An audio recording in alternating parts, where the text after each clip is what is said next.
Hello guys, how's it going? My name is Dal, and it's another week for the War Within beta with yet another mage update. And I swear that this class has been getting so much love as of recently, as it seems like every single week's build is a mage build one way or another. As this class continues to get additional updates, particularly for the spec of Arcane, which is not the most popular spec right now in Dragonflight, but it's looking much more approachable, much easier to get into, and much stronger than before in this next expansion. This week we also got some hero talent updates, some minor adjustments for Fire and Frost, as well as primarily buffs to Arcane with yet another reshuffle for their talent tree. Evocation is back as being a cornerstone ability for every single Arcane build, and looks like no mage could escape it, but there's been a lot more work has been put into some of the other abilities, such as Arcane Missiles, which unlocks a very fun and an exciting Arcane Missile funnel focus damage build that allows you to focus a lot of damage onto a singular foe and get free damage on everything around them, which is an exciting playstyle that's very reminiscent of the Shadowlands Kyrian Arcane playstyle. In today's video, I want to take a look at all of the mage changes from this week's build, and as always, if you guys enjoy regular class updates like these on the War Within beta, be sure to follow the channel. Otherwise, let's dive right in.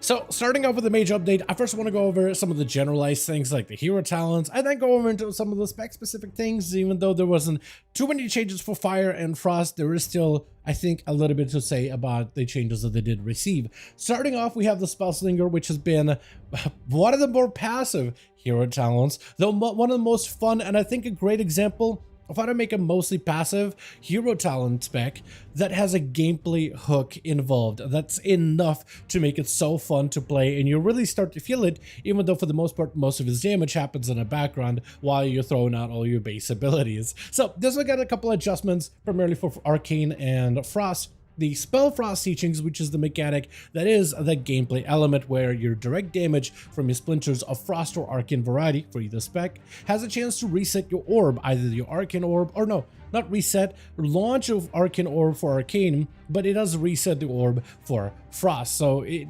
is a mechanic where you could use your orb abilities a lot more, which grants you quite a bit of decent amount of damage, I think quite a bit of damage for Frost, but also a lot of resources as well, which is why it's so good. That's the gameplay hook of this one. So they recently reduced the proc rate for this one a little bit. All they said is chance to trigger has been reduced, but they didn't really say by how much. Though from me playing a dungeon on the mage with this set of changes, you don't really feel the adjustment. You don't really feel that it's lower. It feels about the same. The damage, however, has been reduced from a 20% buff to a 10% buff. This one is going to affect both specs differently. For Arcane, it's yes, a solid bit of your damage, but not a huge portion of your damage, though it's a fantastic way to get instant Arcane charges for even more barrages, which synergize well with the current popular build that's being played by Arcane mages right now over in the beta. So it is going to be a bit of a hit for Arcane, but it still is a great set of resources, and getting those orbs is good. For Frost, you can actually create a build where your Frozen Orb is a good portion of your overall damage in all situations, so I think they might actually be hurt by it a little bit. They also adjusted the damage of the actual Arcane Splinters themselves. Frost Splinters have been buffed a little, while Arcane Splinters nerfed a little. Reduced by 3%, increased by 3%, very little adjustment, but it's interesting to see that they're now starting to do a little bit more fine-tuning with Spellslinger. Looks like they like the way that it functions, but they're just trying to do some micro adjustments for this one. As for the other class specs, we got Fire off the bat, which has seen the smallest amount of changes as of this week. We're pretty used to mages for our Fire in particular getting pretty regular big updates, but this time it's a small one. Pyroblast damage has been buffed by 5%. And that's really about it. It's a small surgical set of changes. Looks like they don't really want to make too many big swing changes to mages after the pretty big nerf as of last week, trying to adjust and settle a bit the damage of the Living Bomb as well as the procs of Lit Fuse, because literally everything was exploding around fire mages a couple of weeks ago. So they're trying to make sure that damage doesn't get out of control and is a little bit more minimized. But hopefully this change, however, being small, surgical, and not too many more nerfs, hopefully means that more players will be able to play the unleashed version or the powerful version of a fire mage where Lit Fuse procs are doing a significant portion of your overall damage, and hopefully more players will be able to get a full proper shot in order to enjoy this spec, as it has been enjoyable so far over in the alpha and the beta. As for the spec of Frost, they also saw additional adjustments with abilities, all the base abilities of Frost Mage, such as your Flurry, for example, your Ice Lances, as well as your Frostbolts, all amped up by 10%. Flurry as well as Frostbolt buffs is a single target increase for the most part, but the Lance update is generally good just because Lance is such a generic and core ability to the Frost Mage, where it is used in all forms of endgame content, from single target, big cleaves, AoE, 3 target, 4 target. It's just used in every situation, so it's going to be a nice hit all type of buff that improves Frost Mage in all forms of endgame. Overall, Frost hasn't seen too many changes so far over their time in the alpha or the beta of the War Within expansion, but it looks like continuous buffs are there to make sure that the spec isn't falling behind, which is at least really good to see. Though the spec that's getting the most amount of changes, especially this week, continues to get even more changes, is Arcane. And you know what? Thinking about it, I haven't really seen Arcane mages get this many changes in ever. All of Dragonflight, a lot of players asked for changes to Arcane, adjustments, additions, all that, and we didn't really get too many. With it being my favorite mage playstyle, not being the most popular playstyle, but a really fun one with an interesting gameplay hook and mana management mechanics and cooldown management and such, which I always enjoyed. Seeing the mage get this, Arcane specifically, get this many updates fairly regularly, what seems like every single week the class of mage is getting changes, whether it's Arcane or Fire, for example. At this point, I'm convinced that, well, at this point, our mage has to be a good class going forward. Like, I would be very, very, very surprised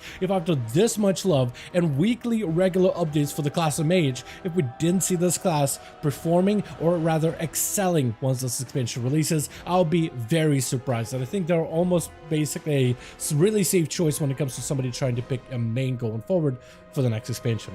As for the spec of Arcane, we saw a couple adjustments. For the most part, we've seen some more adjustments to the talent tree as they continue to get more revamps. One of the talents we saw become easier to access is Evocation. I've been trying to experiment with Arcane mages without Evocation, though a lot of players have been trying to really invest into it since it synergizes so well, especially with that capstone talent or the additional talent that upgraded it so that it gave you additional damage to combine together inside of your Arcane Surge window. Since Arcane mages can't escape it, most Arcane mages are going to invest into Evocation. They made it a lot easier to access by shifting towards the center. So literally going off of Touch of the Magi, which is fairly easy to access, you can easily pick up Evocation. Even if you don't end up investing too heavily into the left-hand side of the talent tree, you can easily grab this ability and it flows into some of the other talents. So this one is going to be basically a shoo-in for just about every single mage build going forward. Besides this week we saw a couple adjustments, such as Arcane missiles getting amped up by 20%, but Arcane barrage damage did see about a 10% damage reduction, though if you look at my overall breakdown for the dungeon, it's not really holding it back whatsoever. I mean, I had a 4.6 million non-crit normal hit. That would have been about an 8 million, not closer to a 9 million hit. So Arcane mages they're doing pretty good, I think. The Arcane barrage is fine. Arcane Orb did also take another hit of 15% reduction, which coincides together with Spellslinger, but like I said before, yeah, it's going to be a bit of a reduction for your overall AoE, but those resources you generate with the Arcane Orbs is still a very big combo. Aether, Attunement, and Arcane-based talents have also been adjusted a little bit.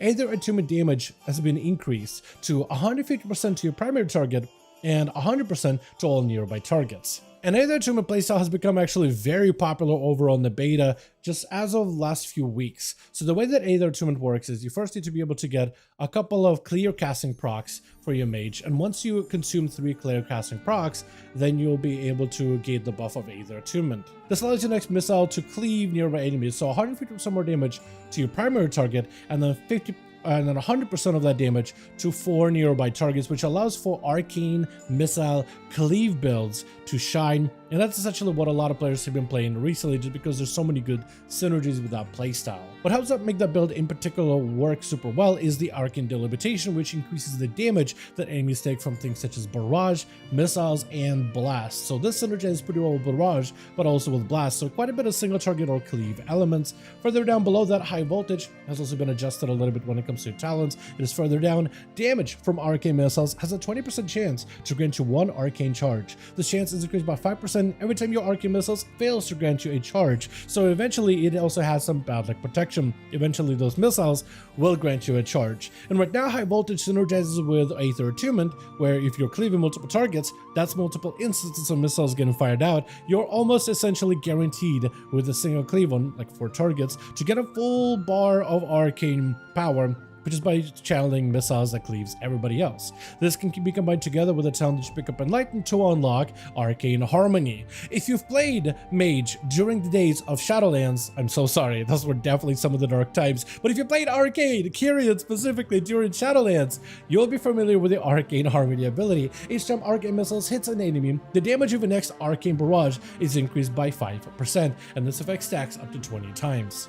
And when you get the cleave element of Aether Attunement and you use it, you get a lot of these stacks very quickly. So in a single cleave of your missile barrage, you can get yourself a fairly empowered barrage that's not only affected by the abilities such as Arcane Harmony, but also the stacks of debuffs from Arcane Delimitation. So there's so much good synergy there. It does make you a little bit more single target oriented, more focused damage. So you'll mostly focus on funnel type of damage, you know, focusing on a singular big boss or mini boss in a pack of little trash heads that are not all that important. So you're not looking to deal cleave damage evenly to everybody else. You'll primarily just be focusing on a singular target, funneling all that damage down into them while Touch of the Magic collects the damage and then spreads it more evenly to everything else. So it's a really good damage profile that generally does well in Mythic Plus settings in particular, because as much as we always want to do big damage to every single enemy, sometimes focusing on that scary enemy inside of a big trash bag is more important and safer for our team than just going wild and AoEing everything evenly when certain mobs are higher priority and need to die first. They did end up removing a couple of different talents for Arcane Mage recently, actually. So Siphon Storm, for example, the talent that is part of Evocation is now baked into it. It is no longer its own talent node. Improved Arcane Missiles has also been adjusted as well. I guess essentially baked in, since they buff damage of Arcane Missiles by 20% here. Crackling Energy is another one that's gone, as well as Chrono Shift. Chrono Shift being a talent where Barrage can slow down the enemy but also increase your movement speed. This is going to hurt Arcane Mages in PvP a little, and maybe hurt them in terms of their overall movement in War Within, just because I feel like you could barrage quite a lot more regularly, even in single target situation, just because you can get so many resets on your arcane charges with a barrage, like with your tier set, for instance. So that is going to kind of limit your movement. Then again, mages never really were a stickler for movement before either. And overall, I gotta say, Arcane Mage in particular has felt better and better and better to play with every single build. And out of all the casters in the game right now, besides Warlocks, which I mean, Diabolus Warlock is so difficult to let go because it's just so well put together. The Arcane Spellslinger in particular is another one that draws my attention, I think, pretty regularly. I feel like generally Arcane Mages have been one of the harder classes to get into, but in War Within they're doing a lot of simplification. Top end complexity has been adjusted. The spec becomes a little bit more open and accessible for a lot more players, and that makes it much easier for me to hop on, get into a random dungeon, and just spam out damage as a Spellslinger Arcane. It is so fluid, it's fairly easy to pick up. You only have a couple of cooldowns that you really have to synergize now, but it's no longer like this big extended script. So as long as you're hitting your cooldown timing, so every 1.5 minutes and every 45 seconds, or rather every 45 seconds, as long as you have your cooldowns available and you're using them pretty aggressively, you should have everything lined up together fairly well, leading to a very smooth experience. And hopefully more players will give the spec a try, at least over in the pre-patch for War Within, because I feel like even without Spellslinger providing you additional arcane orbs, which is going to be quite a bit of a benefit in general, the arcane playstyle itself, even once we get a whole new set of talents for the pre-patch of the expansion, even that is going to feel good. And I would recommend anybody, even if you don't have the beta, but you can get the public testing realms on your account. If you do get it and you try out Arcane, I think you'll really enjoy some of the changes being made. Like I said before though, none of the things in beta, and I should be saying this more regularly though, none of these things are final. This is just another set of changes, but hopefully this build, particular for Arcane, stays more or less intact as it is right now, because I think they're really shaping up something interesting. And I love this arcane missile type of synergy. It really brings me back to the Shadowlands days, like the good parts, not the entire expansion, but the good parts of that, with the missile being a regular ability, almost like a filler ability as part of your rotation, managing those stacks, getting big barrages. There's just something really satisfying about the playstyle, how you can build up for it, and how you can do it through rotational abilities rather than through cooldowns. I love that element element about this class in particular. So that's always really fun to play. Arcane is definitely looking really good, definitely looking up. If nobody played it before, definitely have a mage ready for the next expansion, I'd say. At the very least, you'll be enjoying yourself with Fire and Frost. Those are usually the two specs that a lot of people default to, but I really think Arcane has something special cooking right now over in the beta, and it's insanely fun to play. As always though, it doesn't really matter what I think about mage changes. I want to hear you guys' thoughts in the comments below. If you don't play an Arcane mage right now, are you looking forward to at least giving this spec a try? Why or why not? Let me know all that in the comments. But also, what are your thoughts on a class of mage as a potential alt or maybe a possible main going forward? I feel like this class with this many changes that have gotten what feels like every single week and got this much love for week on end on the alpha as well as all throughout beta, I would be very surprised if this doesn't come out to be as one of the better range classes for the next expansion going forward. But you guys let me know your thoughts in the comments down below. As per usual, if you guys enjoyed this video or found it informative, go ahead and give it a thumbs up. I would very much appreciate it. And as always, in the description of every single video and live stream, we have a link to our Discord community channel. Probably the best place to reach out to me directly in case you want to let me know what you thought about this video or hang out with the rest of the community to discuss some of the upcoming changes.